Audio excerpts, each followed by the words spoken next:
A las 14:30 horas, en el corazón de Brooklyn, Nueva York, Genaro GL se encontraba al borde de escuchar el veredicto que sellaría su destino. La atmósfera en la Corte Federal del Distrito Oeste de Nueva York estaba cargada de tensión.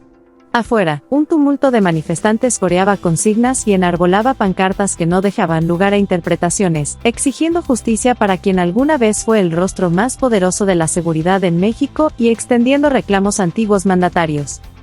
El hombre que en otro tiempo inspiró tanto temor como respeto ahora aguardaba en silencio la sentencia del juez Brian Cogan. Sin embargo, para comprender plenamente este momento crucial, es necesario retroceder en el tiempo y analizar cómo el llamado superpolicía se convirtió en uno de los villanos más notorios. En diciembre de 2019, GL fue arrestado en Texas en un operativo que evidenció la fragilidad y profunda corrupción del sistema de seguridad mexicano. Lo que se presentó inicialmente como una simple detención migratoria se convirtió en el destape de una de las tramas más oscuras de la historia reciente del país. Las investigaciones revelaron una profunda complicidad entre GL y un prominente cártel, mostrando cómo quienes debían proteger a la población estaban de hecho inmersos en actividades delictivas. GL no se limitó a observar, fue un facilitador activo. Utilizó su cargo para asegurar el paso seguro de cargamentos ilícitos, recibir sobornos multimillonarios y proporcionar información estratégica para eliminar a grupos rivales. El juicio se convirtió en un espectáculo mediático que demostró cuán profundamente el Estado mexicano había sido capturado por el crimen organizado. Los testimonios presentados en la corte no eran simples acusaciones sin fundamento. El tribunal escuchó relatos detallados sobre reuniones secretas, pagos en efectivo y acuerdos clandestinos que evidenciaban cómo el crimen organizado influenciaba las políticas de seguridad del país. En febrero de 2023, GL fue declarado culpable de 5 cargos, entre ellos conspiración para el tráfico de drogas y falsedad de declaraciones.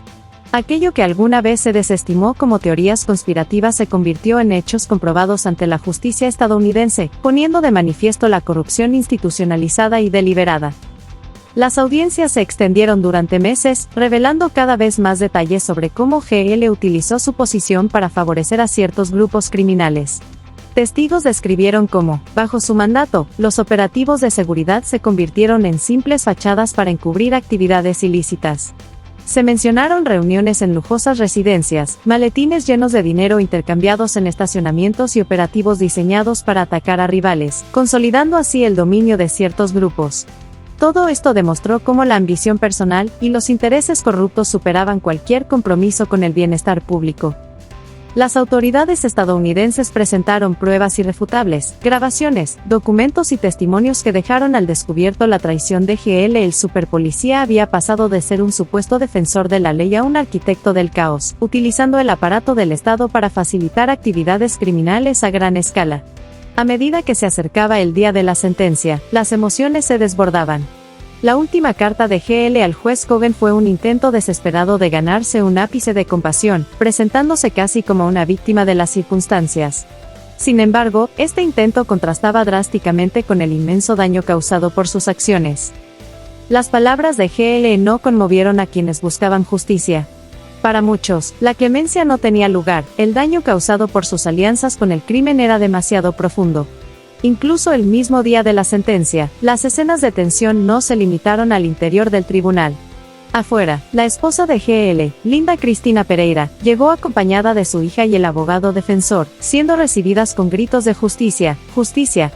Esto evidenciaba que el caso había trascendido fronteras y que el reclamo era colectivo. No solo se trataba de la caída de un hombre, sino de un reclamo contra la impunidad y la corrupción arraigada. Algunos manifestantes portaban pancartas en inglés dirigidas al juez, exigiendo una sentencia que reflejara el dolor y la pérdida provocados por el flujo de sustancias ilícitas. La presencia de estos manifestantes no era fortuita. Las víctimas indirectas del narcotráfico, familiares de aquellos que habían muerto o sufrido a causa de la violencia, estaban allí para exigir justicia. Cada rostro en la multitud era un recordatorio del impacto humano de las acciones de GL. Las pancartas no eran solo símbolos de protesta, sino manifestaciones de un dolor acumulado durante años de impunidad y corrupción sistémica. Las implicaciones políticas del caso también fueron innegables. El partido bajo cuya bandera GL sirvió se vio presionado, y su líder no tuvo otra opción más que exigir respuestas. Las sombras del juicio alcanzaron a figuras de alto nivel, incluido un expresidente cuya relación con GL fue siempre pública. Muchos se preguntaban hasta qué punto el exmandatario estaba al tanto de los negocios ilícitos que florecieron bajo su administración. A pesar de que en entrevistas anteriores manifestó su descontento con las revelaciones, el caso de su exfuncionario seguía siendo una herida abierta que manchaba su legado. En el interior del tribunal, el juez Brian Cogan no solo se enfrentó a un hombre, sino a una narrativa compleja de corrupción, traición y sufrimiento. La fiscalía dejó claro que GL no era un simple actor secundario, sino un estratega que consolidó el poder de grupos criminales, afectando a miles de familias tanto en México como en Estados Unidos.